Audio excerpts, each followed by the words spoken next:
the industry-wide secret butchers don't want you to know about. Major suppliers have been caught using a special product known as meat glue to stick together scraps of meat to sell as prime cuts. But while this product has been banned overseas, there's no law prohibiting its use here. Here's Rodney Lowe's with this special investigation.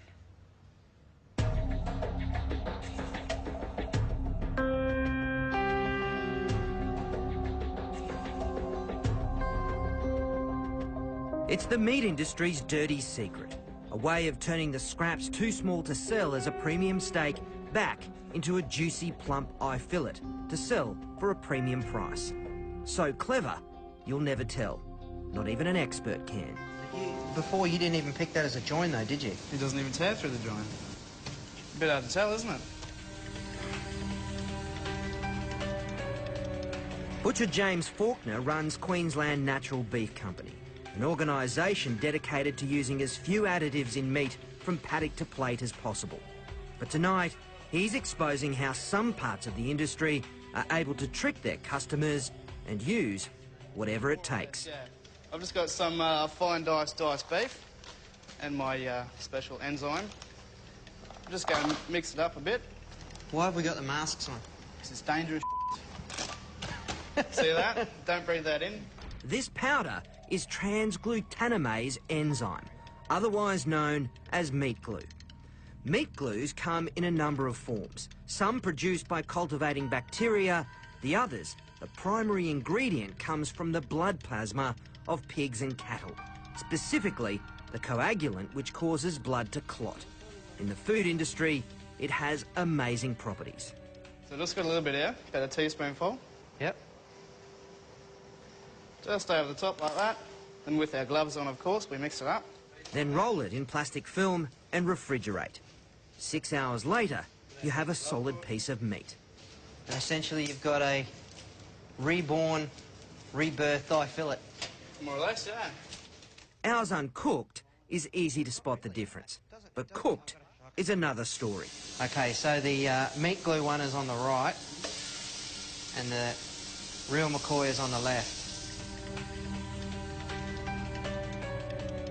And it's not just beef.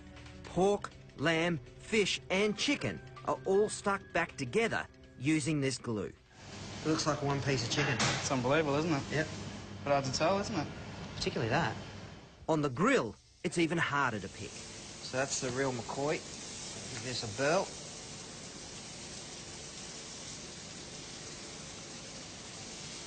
Nice and tender, nicely salted. All right, let's go for the meat glue.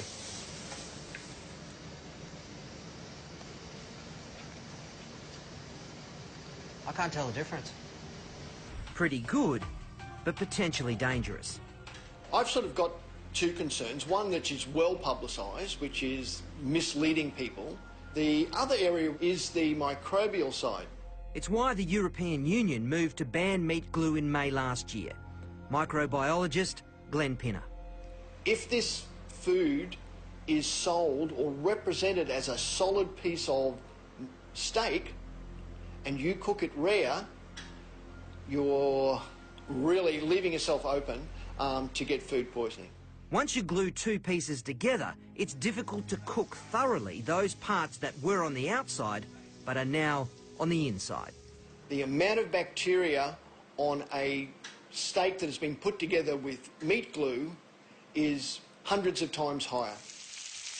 We had no idea how guarded a secret this was until we started contacting restaurateurs and butchers to ask them about the use of meat glue. Many of them didn't want to speak for fear of upsetting their suppliers, creating bad blood in an industry that has become very clever at using this product. Are you just shaking your head? A little bit.